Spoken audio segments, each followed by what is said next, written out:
Así inicia Es Noticia en Profundidad. Qué placer acompañarles. Soy Tatiana Pérez. Les saludo desde nuestra sede central en Caracas, en Venezuela.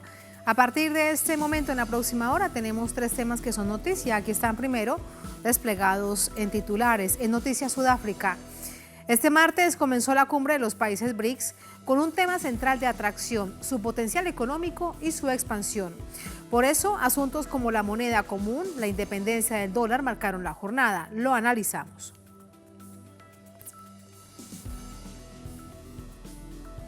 En Noticia Venezuela, la Fiscalía emite una orden de aprehensión contra el opositor Antonio Ledesma, que desde el exterior y sin pruebas dice que se avecina una rebelión civil. El presidente Maduro denuncia que se trata de una nueva estrategia de desestabilización. Profundizamos en ello.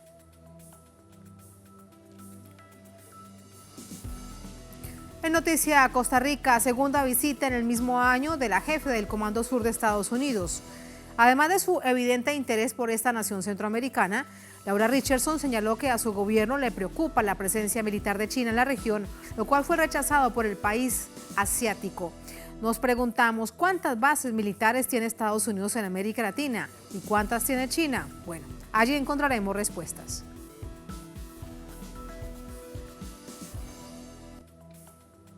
En Noticia Casi comienza. Bienvenidos, bienvenidas.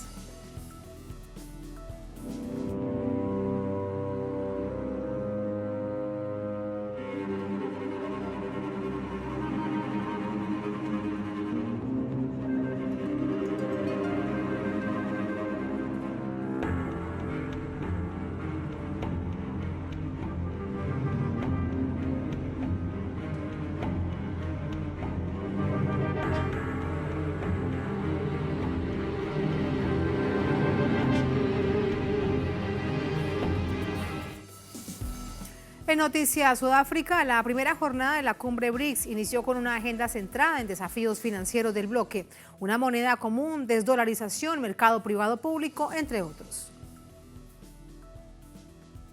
En la ciudad de Johannesburgo, los líderes del grupo BRICS, Brasil, Rusia, India, China y Sudáfrica, propusieron reforzar los vínculos financieros y la expansión del equipo. El Consejo Empresarial de los BRICS es una plataforma vital para el fortalecimiento de los lazos económicos entre nuestros países y para forjar perspectivas comunes sobre el crecimiento económico inclusivo y desarrollo.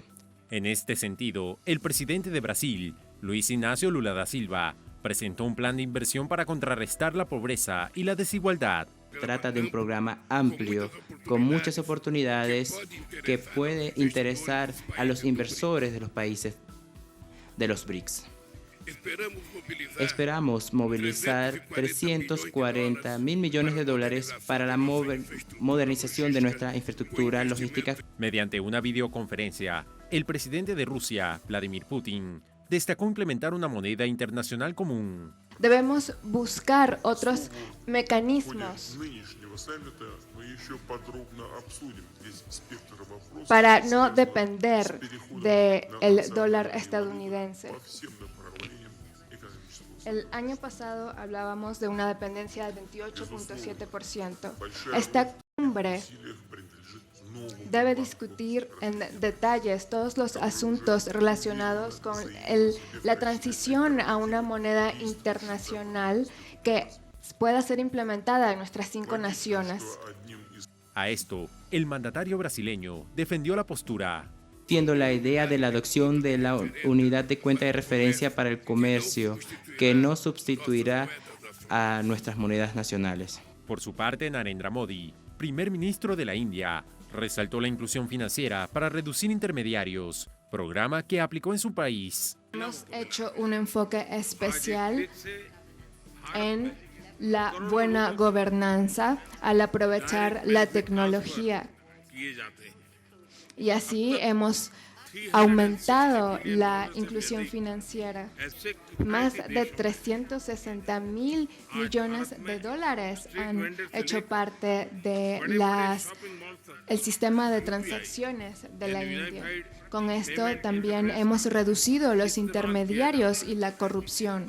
El ministro de Comercio de China, Wang Wentao, Apuntó que la organización debe contar con la prosperidad necesaria, además de apoyar el proceso de expansión de los BRICS.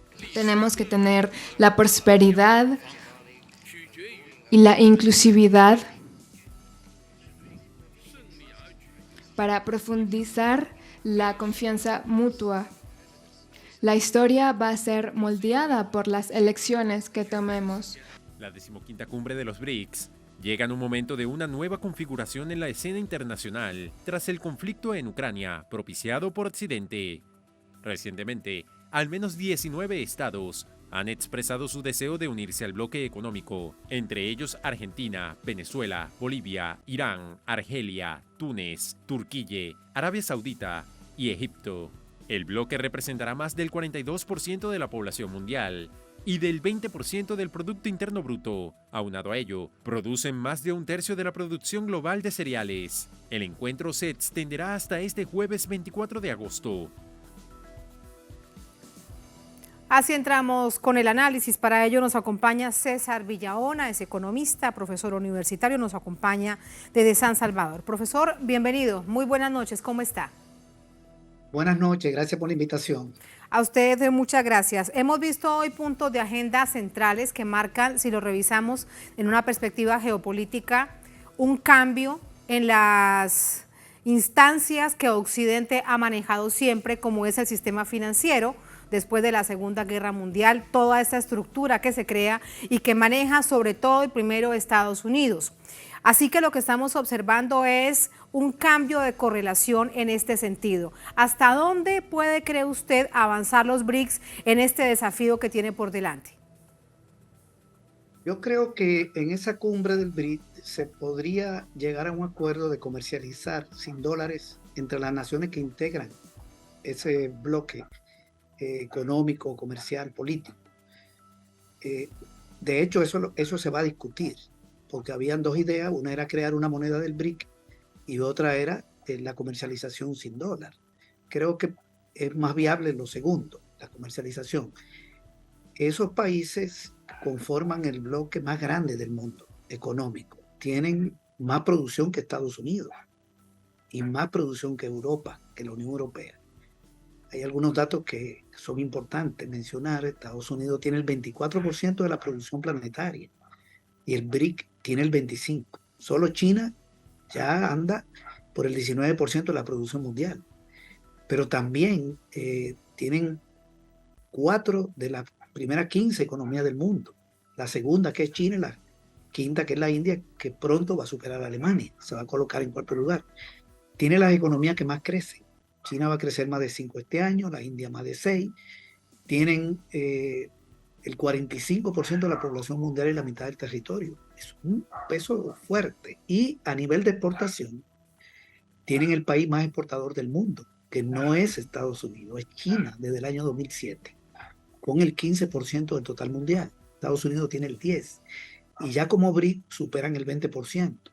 Son economías que tienen el 45% de las reservas mundiales de divisas. Petróleo, abundante petróleo, carbón, minerales, producción de alimentos, economía complementaria, en fin. Es un poder superior a la Unión Europea. Bueno, solo China produce más que la Unión Europea, el Producto Interno Bruto chino, para no hablar del BRIC. De manera que el gran rival de Estados Unidos no es Europa. Europa no es un continente que pueda en el euro imponerlo a nivel mundial, porque va de salida. Ya China lo superó y el BRIC lo supera por mucho. Entonces, creo que ese es un paso que pueden dar. De hecho, ya hay muchísimas acciones de comercio internacional sin dólar. China está comercializando con Rusia desde hace tiempo sin dólar. La moneda china se usa en el sudeste asiático. Hay comercio de China, incluso con Argentina. La moneda china ya está en el Banco Central de Argentina, como moneda de reserva. Con Brasil hay comercio. En fin, ahí se está fraguando un golpe muy fuerte, sobre todo a Estados Unidos, pero también a Europa. Si se da ese paso, el proceso de desdolarización se va a acelerar. Es que, profesor, ese es un tema central porque Estados Unidos en gran medida ha sustentado su poder en que es el país que emite dólares sin ningún control. tanto para el consumo interno como para su política exterior financiera. Así que allí no se sabe realmente la Reserva Federal de Estados Unidos cuánto produce a diario, cuánto se emite, porque ellos pues tienen la potestad de hacerlo. Pero además, permítame preguntarle algo que también seguramente será central. Usted nos entregaba las cifras de cómo se van configurando todas estas potencias que hacen parte de los BRICS. El presidente de India, Narendra Modi, por ejemplo, decía que su país va a crecer rápidamente de una manera exponencial en los próximos años y presentaba también las cifras. ¿Cuánto deben, en términos de deuda externa, estos países, a diferencia de Estados Unidos, con la enorme deuda externa que tienen? Pero son deudas pequeñas, la de estos países. Rusia tiene una deuda muy pequeña y tienen altas reservas en dólares. China es un país fundamentalmente acreedor. Estados Unidos le debe a China más de $1 billón. También le debe a Japón. Estados Unidos tiene la deuda externa más grande del mundo. La deuda pública más grande del mundo, incluso superior a su Producto Interno Bruto. Pero solo la externa es la más grande a nivel planetario, sin incluir la interna. Y le debe mucho dinero a Japón, le debe dinero incluso a Arabia Saudita. Es un país endeudado. China es acreedor y con muchas reservas en dólares. La India tiene más de $300 mil millones de reserva. Rusia tiene más de 500 mil millones, a pesar de que con las sanciones le arrebataron 300 mil millones que le usurparon, que tenía en dólares y lo tenía en cuentas en países europeos y fue confiscado, como lo hicieron a Libia. Brasil tiene altas reservas monetarias. Entonces, estos no son países que tengan problemas de deuda. El país endeudado es Estados Unidos y tiene un lujo que tú señalabas, que es que emite una moneda que en el mundo se acepta. Y eso le permite financiar su déficit fiscal de $700 mil millones ocasionado por un gasto militar, más o menos por ese monto, porque tiene el 35% del gasto militar del mundo. Y ese dinero no le genera problema interno, no circula, no presiona internamente, porque se va al sistema financiero y se le presta a los importadores y sale al exterior, y del exterior Estados Unidos se lleva el petróleo de Venezuela, el petróleo de Ecuador, el petróleo de Arabia Saudita o cualquier producto del exterior, minerales. Hoy no importa tanto petróleo, ha logrado cierto autoabastecimiento con el petróleo de esquisto, pero un país que es el mayor importador del mundo, con el 15%. Vende por $1 y compra por $1.80, con un déficit enorme comercial, pero claro, miles de millones. Lo puse en micro. Entonces lo financia con una emisión. Se da ese lujo. Si le dicen que ya el dólar no es la moneda mundial o pierde terreno, no va a poder seguir financiando su economía con importaciones pagadas por una emisión y tendrá que eliminar ese dinero inorgánico y eso le va a crear un tremendo problema interno, porque eso no va a implicar que no va a poder seguir importando en los niveles que lo hace. Vive por encima de sus medios. Es un país que trae del exterior una enorme cantidad de bienes de consumo, no puede competir con México, con Canadá, tiene déficit comercial con Europa, con Norteamérica, con Asia. Es decir, todo eso financiado con un dólar que no le cuesta nada emitirlo. Entonces el gran riesgo que tiene Estados Unidos es que le digan, el dólar ya no es la moneda mundial. Eso no va a ser rápido, porque hay un combate mundial alrededor de ese tema. La guerra en Asia tiene que ver con esto, la guerra en Ucrania. Estados Unidos está combatiendo desde hace años para impedirlo, pero las tendencias económicas le son adversas, porque una moneda se impone cuando el país que la genera tiene el mayor peso en la producción y las exportaciones mundiales. No se le va a permitir, si ya no es el que más produce ni el que más exporte, que el dólar sea la moneda. Eso no responde a las leyes económicas, de manera que ese problema está cada día más cerca de resolverse, pero con un efecto muy fuerte en Estados Unidos, porque ese desplazamiento es muy grave. Y con la peligrosidad que esto implica para un imperio en decadencia, que es parte además de lo que significa esta situación adversa para Estados Unidos cuando comienza a negociarse por parte de estas potencias con sus monedas locales. Usted nos decía, profesor Villahona, que es mucho más factible que se avance el proceso de desdolarización dentro de los BRICS. Ahora esperaremos de aquí al jueves si se confirman qué países además entrarían a conformar parte de este nuevo poderoso bloque emergente, pero que no una moneda común. ¿Por qué no? ¿Qué trabas existirían para avanzar en ese desafío de una moneda común? Tengo entendido que la posición de la India ha sido no dar un paso todavía tan fuerte, sino hacer el comercio interno sin dólar.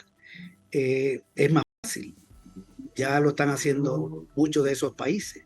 Incluso Lula está planteando comercializar con Argentina con la moneda china. Lo acaba de decir ahí en la reunión del BRIC, que está hablando con el presidente del Banco Central, creo, de Brasil, para ver, o el ministro de Finanzas, para ver cómo se hace eso, porque ya la moneda está en Argentina. La moneda china, y puede haber un comercio, y está planteando que Argentina entre, también hay un debate sobre eso, y hay muchos países que pueden entrar. Crear una moneda única todavía requiere que China, una moneda que sustituya al dólar a nivel mundial, requiere que China supere a Estados Unidos en el terreno de la producción, o que el BRIC lo supere mucho, lo supera por un punto porcentual, de manera que eso todavía requiere más tiempo. Pero el comercio entre ellos ya se puede hacer, porque los países pueden comercializar con sus propias monedas.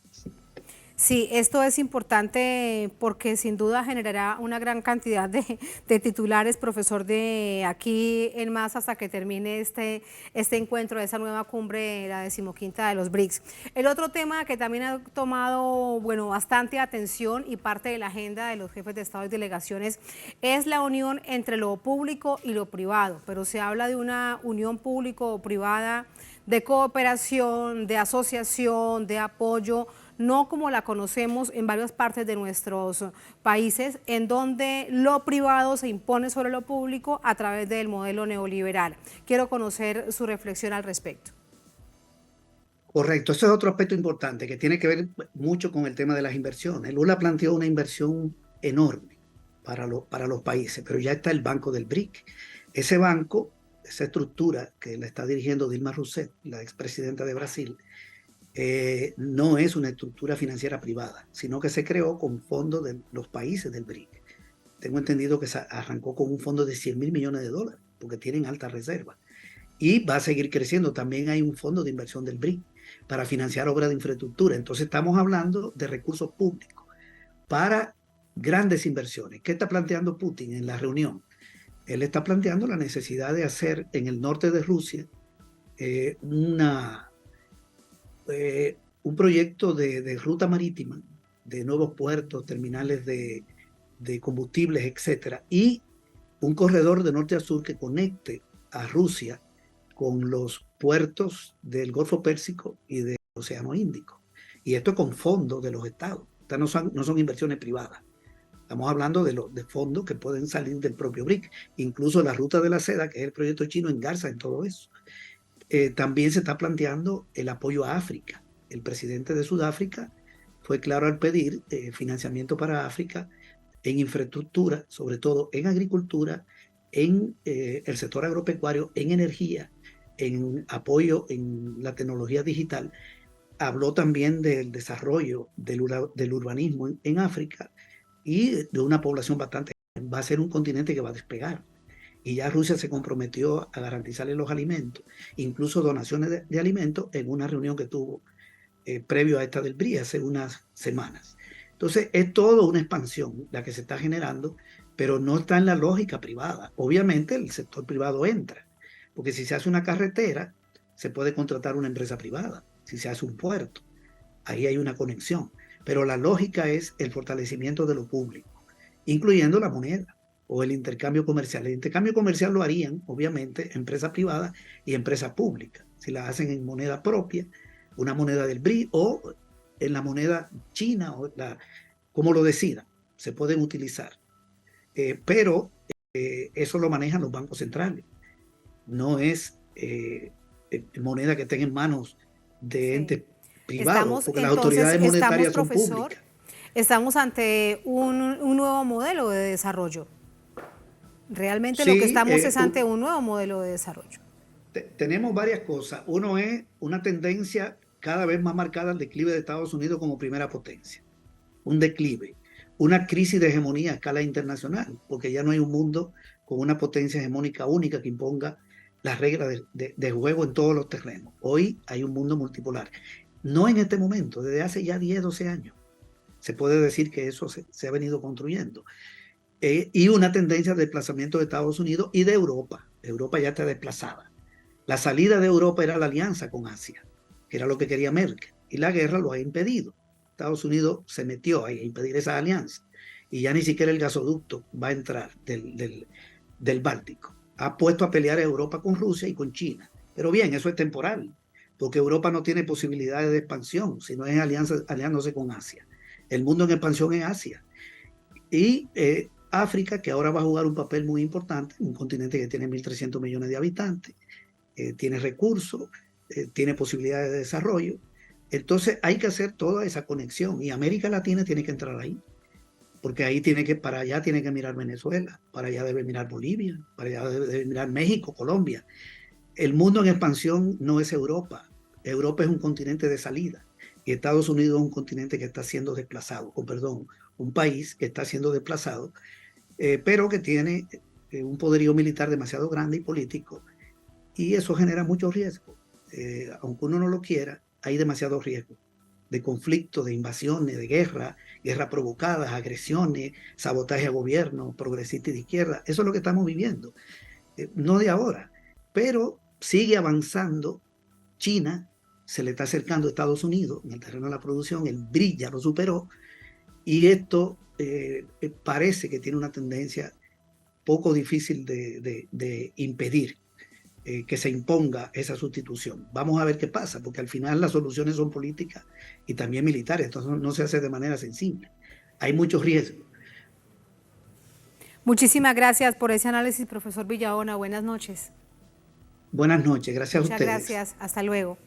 Así vamos a la primera pausa en esta emisión de Es Noticia. Al volver en Noticia a Venezuela, la Fiscalía de la Nación General emite una orden de aprehensión contra el opositor Antonio Ledesma, que desde el exterior y sin pruebas dice que se avecina una rebelión civil. El presidente Nicolás Maduro denuncia que se trata de una nueva estrategia de desestabilización. Lo analizamos. Al volver, estamos en Es Noticia.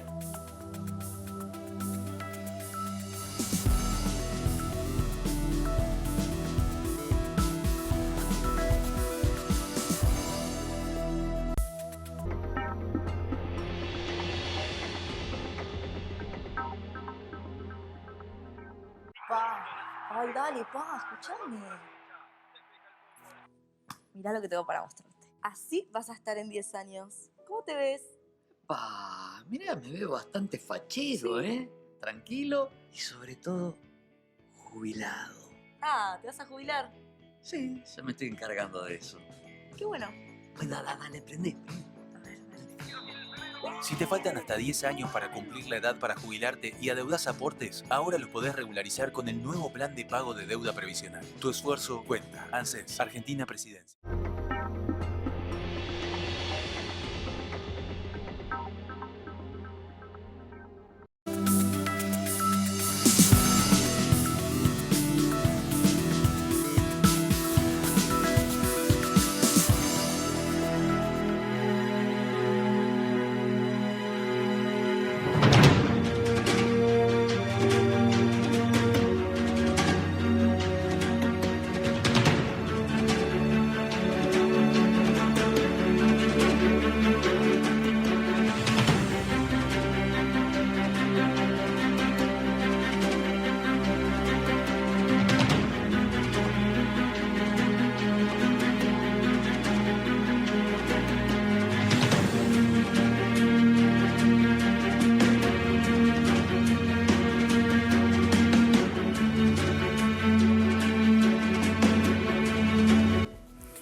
En noticia Venezuela, la Fiscalía emitió una orden de captura contra el dirigente opositor Antonio Ledesma, luego que afirmara que en el país, que en Venezuela, se gesta una rebelión civil y un levantamiento militar. Vamos a ver los detalles.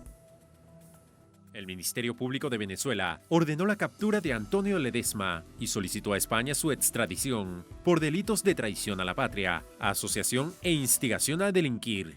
El fiscal general Tarek William Saab rechazó las afirmaciones del dirigente opositor y exalcalde de Caracas sobre una posible rebelión civil y un levantamiento militar en curso en el país. Graves e inaceptables las declaraciones emitidas por Antonio Ledesma a los medios de comunicación en el extranjero, en las cuales afirma que en Venezuela se está gestando una rebelión civil con apoyo de un levantamiento militar. ¿Para qué? Para que haya muertos y heridos. En un programa de televisión, Ledesma aseguró que un levantamiento contra el gobierno de Nicolás Maduro es la única vía por la que la dirigente María Corina Machado, inhabilitada para ejercer cargos públicos por delitos administrativos y atentar contra la soberanía, podría ser candidata a presidenta. De poder llevar adelante la inscripción de una mujer que está siendo vetada por el régimen, claro, es poniendo en marcha la desobediencia civil. Y el apoyo de los militares, el apoyo a la Constitución por parte de los militares. Y se están hablando con militares, eso es normal, sí. Eso no es promover ningún claro, eso no es conspiración. Claro, eso no es conspiración, pero... y hay gente que llaman y hablamos y piden que no digamos su nombre y piden a veces que ir disfrazados. Todo eso es natural. Sobre Ledesma pesaban ya cargos de conspiración y asociación para delinquir. Fue arrestado, acusado de organizar un fallido golpe de Estado llamado La Salida, que dejó 43 venezolanos muertos. En el 2017, escapó de su arresto domiciliario y se fugó a España. El presidente Maduro acusó a un sector de la oposición venezolana de promover nuevamente la desestabilización del país a través de tácticas de violencia y terrorismo. Se está sembrando odio, división, porque los sectores de extrema derecha quieren llevar al país otra vez a las guarimbas, otra vez a la división, al odio, otra vez al intento de golpes de Estado para ser llamados a la intervención militar del imperialismo norteamericano sobre nuestro país. No le bastó con meterle 900 sanciones contra Venezuela. Es el mismo sector, el mismo grupo. De frente a estos planes violentos, hay una fuerza chavista que en los últimos días se ha movilizado en sectores populares de Caracas y otros estados para manifestar su respaldo al gobierno y reiterar sus deseos de paz. Así entramos con el análisis. Para ello nos acompaña Douglas Querales Cordero, es abogado, analista político, nos acompaña desde Cabima en Venezuela. Douglas, bienvenido, muy buenas noches, ¿cómo está? Muy buenas noches, Tatiana. Muchas gracias por esta oportunidad de poder analizar el cuadro que se presenta una vez que en forma oportuna e inmediata el fiscal general de la República, Tarek William Saab, indicó o solicitó la orden de aprehensión contra Antonio Ledesma por las declaraciones irresponsables, pero además con contenido delictivo en razón de el plan o los propósitos que ya subyacen desde hace ya largo rato con pretensiones fascistas y desestabilizadoras del país. Lo que sucede es que parece que no es suficiente todas esas estrategias que se han tejido en contra del gobierno bolivariano y en contra del pueblo que tanto lo ha sufrido. Económicas, de violencia conocidas como las guarimba, sabotajes eléctricos, el bloqueo económico criminal que genera tal nivel de dificultad para toda la población venezolana. Pero todo esto que hemos vivido en estos años en Venezuela parece que no es suficiente. ¿Qué es lo que estarían buscando ahora? Bueno, lo que forma parte de su naturaleza. Recordemos que el prontuario de Antonio Ledesma, solo para referirnos a quien hoy emite esas delictivas declaraciones, fue gobernador de Caracas en el año 92 y posteriormente alcalde de esa ciudad, gobernador en el gobierno de Carlos Andrés Pérez, y que emprendió varias acciones represivas, muy especialmente contra la juventud, contra los estudiantes y los de la tercera edad, con la utilización de la ballena para reprimir las protestas públicas que en esa oportunidad se desarrollaban. Pero además es importante recordar que en el año 2011 la Asamblea Nacional aprobó la ley para sancionar los crímenes, desapariciones, torturas y otras violaciones de los derechos humanos por razones políticas en los años de 1958 al 98, de tal manera que era una política de Estado la persecución, la tortura, la desaparición y el crimen. Y de allí, de esa camada, viene Antonio Ledesma y, lógicamente, la conducta que mantuvieron en el ejercicio del poder durante 40 años es la misma que hoy manifiestan estando dentro de la oposición. De tal forma que no extraña en absoluto, porque responde a ese tutelaje que desde los Estados Unidos de Norteamérica, que no nos caigamos a mentira, que buena parte de estos propósitos y esas intenciones está detrás la asesoría del Departamento de Estado norteamericano. Sí, Douglas, permítame preguntarte algo con respecto a esto, porque Antonio Ledesma nombra directamente a una política venezolana que está sancionada por parte de una institución, por parte de un órgano venezolano que es la Contraloría General de la Nación. Es María Corina Machado. Él dice que la única manera en que ella pueda avanzar en su campaña hacia la presidencia sería generando este nivel de desestabilización en el país. ¿Cuál es la conexión que existe entre estas figuras opositoras que le han hecho tanto daño al país? Bueno, la candidata de las elecciones internas de la oposición sabe perfectamente, como lo han dicho muchos voceros, incluso de la propia oposición que está en el país, porque recordemos que esta camada que se encuentra afuera representa lo más rancio del fascismo, de la derecha extrema, que pretenden asaltar el poder por la fuerza. María Corina Machado está consciente que está inhabilitada y que no tiene la cualidad jurídica para poder ser candidata a la presidencia de la República, de tal forma que su papel es de provocación, y la conexión con factores como Antonio Ledesma, Leopoldo López, Borges y otros tantos más que se encuentran montando la trama conspirativa contra la paz venezolana, lógicamente es la misma conexión. Por eso es que hay que seguir muy de cerca, y allí pues la pertinencia de la decisión de la orden de aprehensión, pero además la convocatoria a la constitución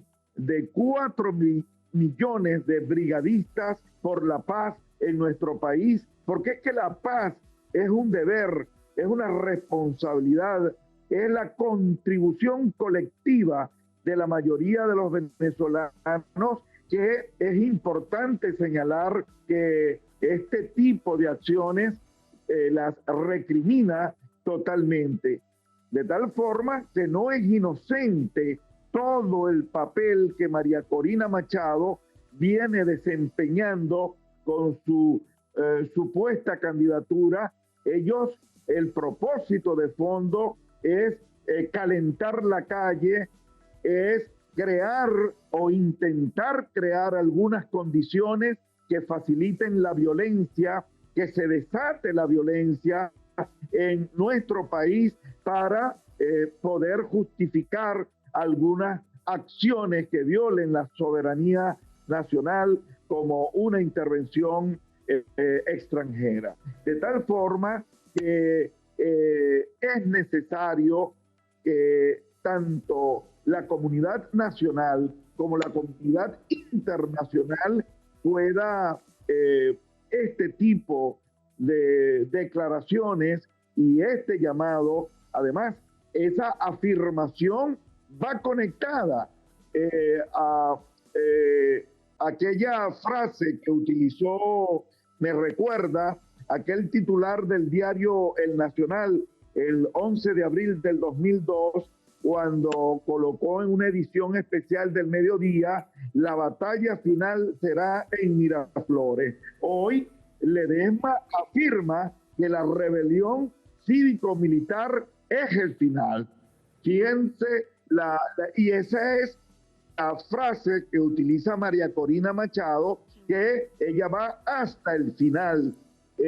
Todos estos metalenguajes que utilizan tienen propósitos indiscutiblemente desestabilizadores, conspiradores, para que en la medida que se vaya acercando la fecha que fije el Consejo Nacional Electoral para las elecciones democráticas, participativas, populares en nuestro país, pues crear todo ese clima enrarecido, pues atizando o pretendiendo atizar, como ya lo han hecho a lo largo de estos 23 años, como tú lo señalabas, con el manual. Las fórmulas que ya se han visto, establecidas en Venezuela dentro del territorio nacional, que han fracasado. El magnicidio. Claro. Han fracasado desde la perspectiva en que no han derrocado a un gobierno porque el pueblo así lo ha decidido. Sin embargo, sí han generado mucho dolor. Hay, a propósito de esto, una reciente encuesta de la empresa Interlaces, de la casa encuestadora Interlaces, que dice claramente que cualquier venezolano y venezolana, no importa cuál es su tinte político, quiere paz y tranquilidad. ¿Qué crees que están entonces tal vez intentando hacer? Porque eso lo que nos indica es que por más opositores que sean, estos años de esa paz política y de esa tranquilidad política han sido muy bien recibidos. ¿Con qué sectores dentro de Venezuela contarían y me refiero a la política, para tratar de encender las calles?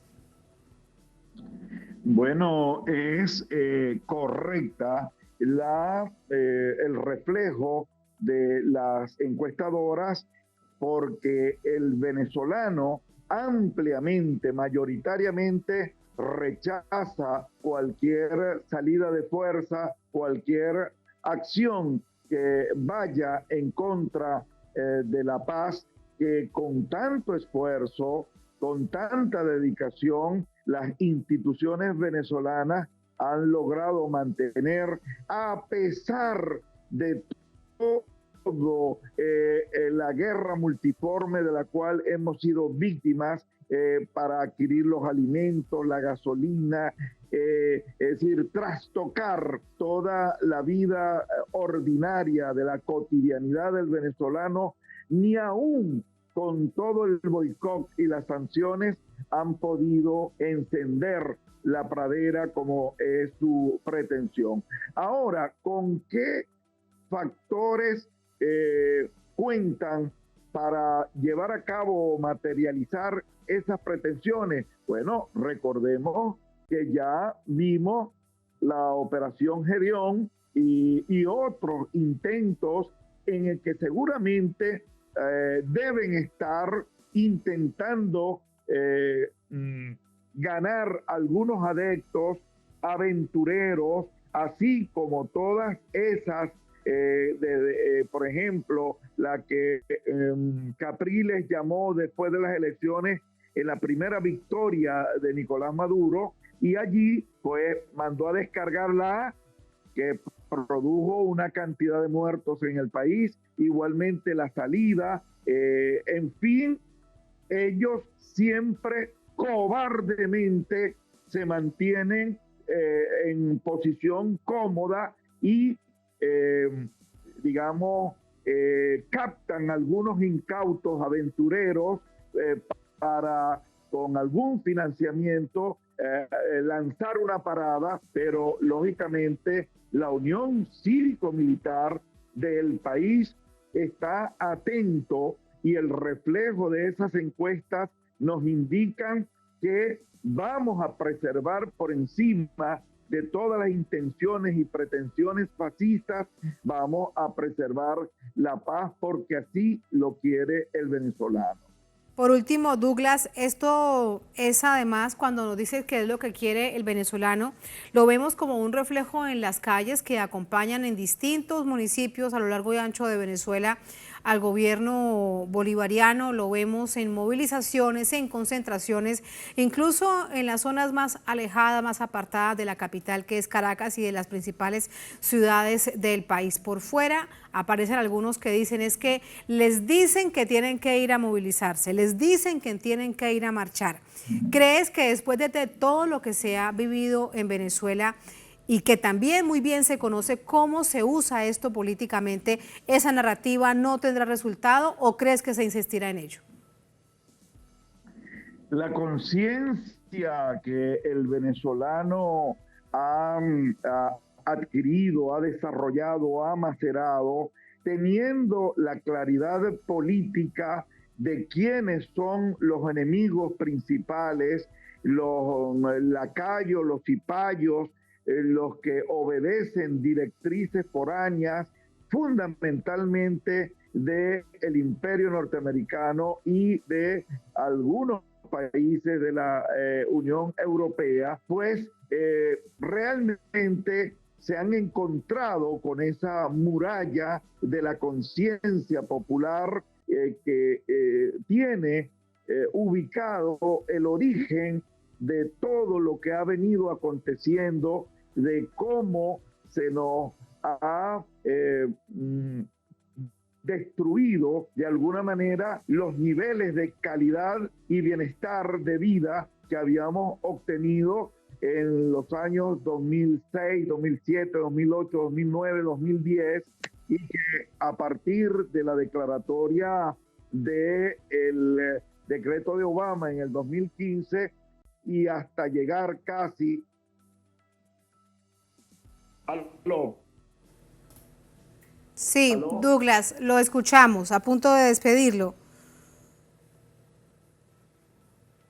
Cuando el expresidente Obama declaró que Venezuela era un asunto de seguridad nacional. Hemos perdido la comunicación con nuestro invitado, que ya estábamos a punto de despedirlo, a quien le agradecemos por este análisis.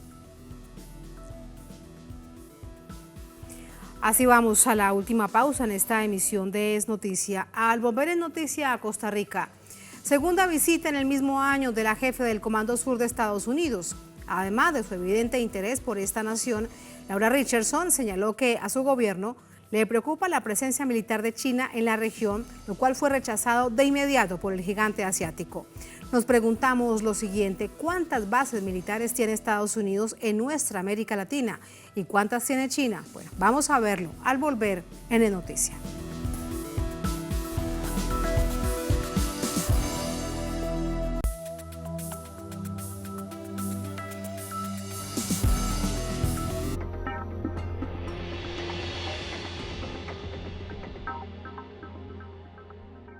Desde Ecuador hasta Guatemala, Telesur conecta fronteras. Porque Telesur siempre da más.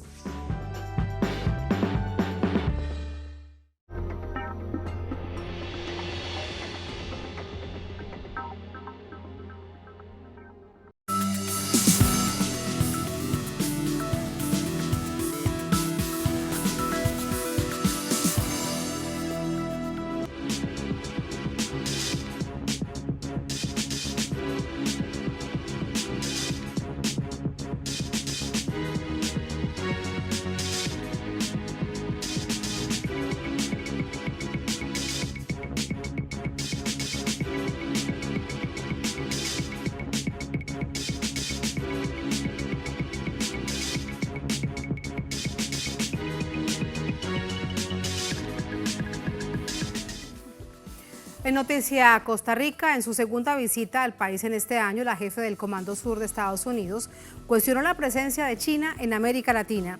En particular dijo que las inversiones del gigante asiático en la región significan un peligro militar. ¿De qué se trata? ¿Cuáles son sus fundamentos? Vamos a verlo.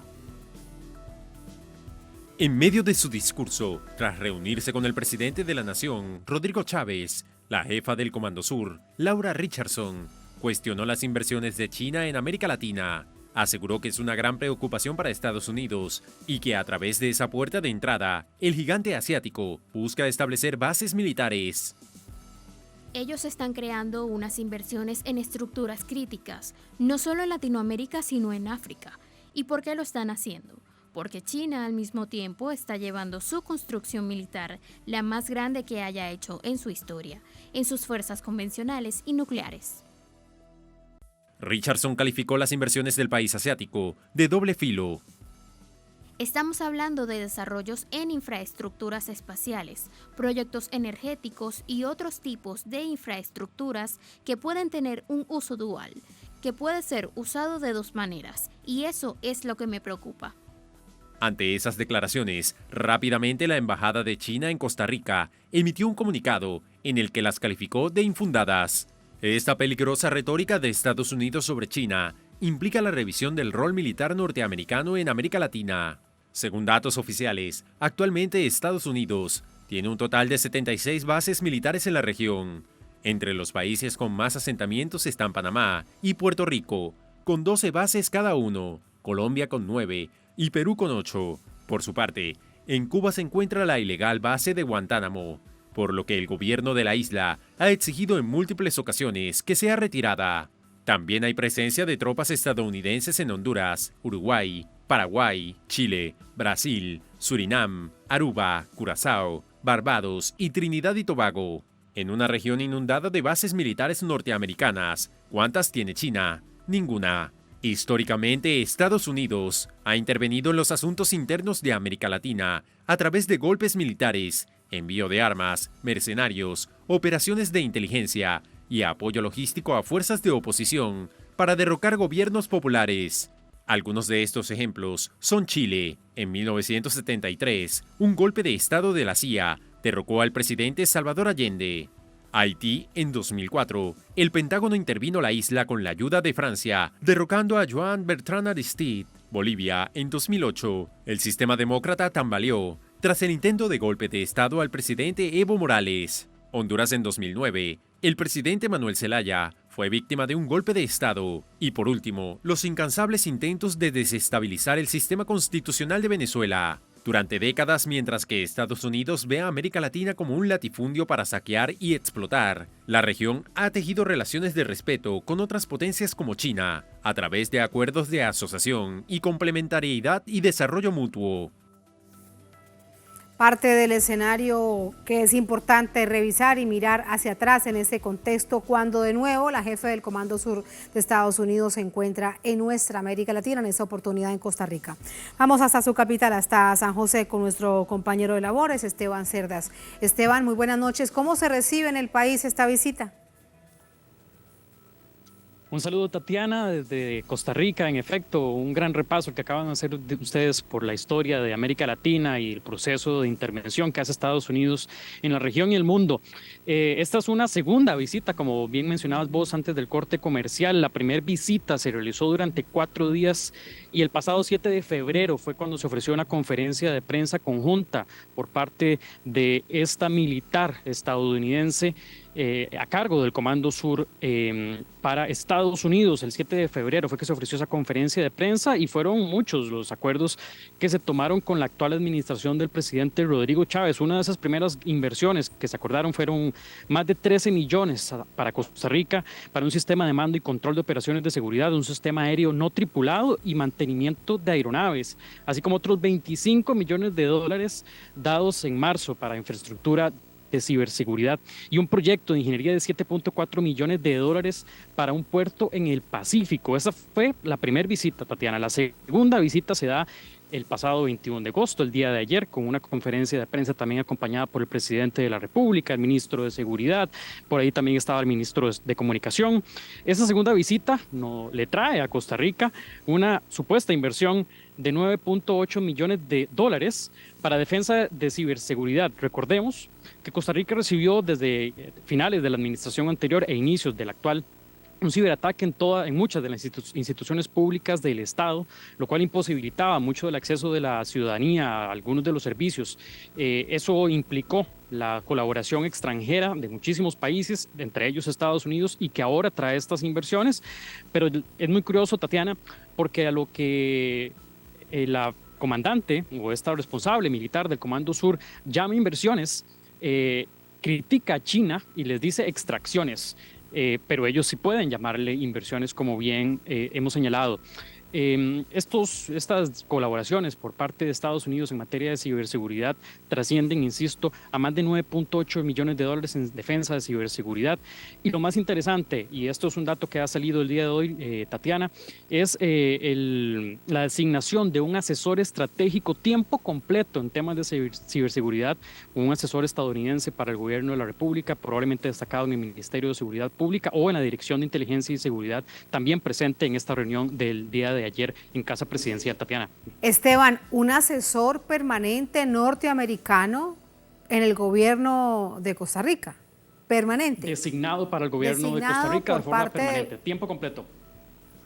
Wow, ¿y esto cómo lo recibe la gente? ¿No les parece bien? ¿No hay críticas? ¿Qué dicen los partidos políticos?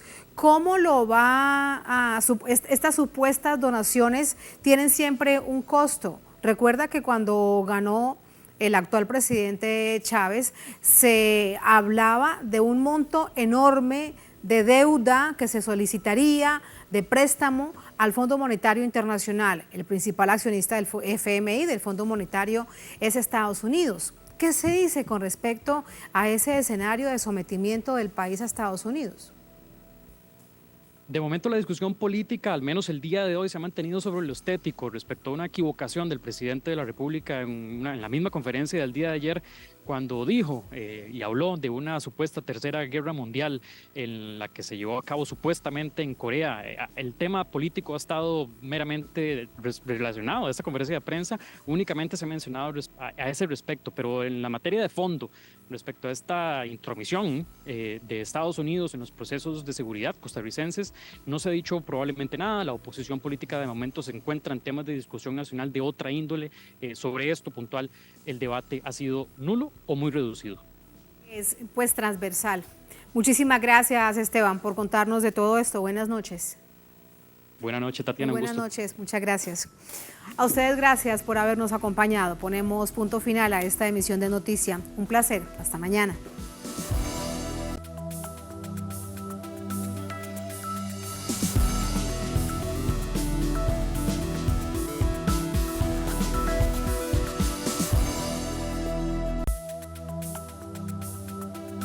Desde el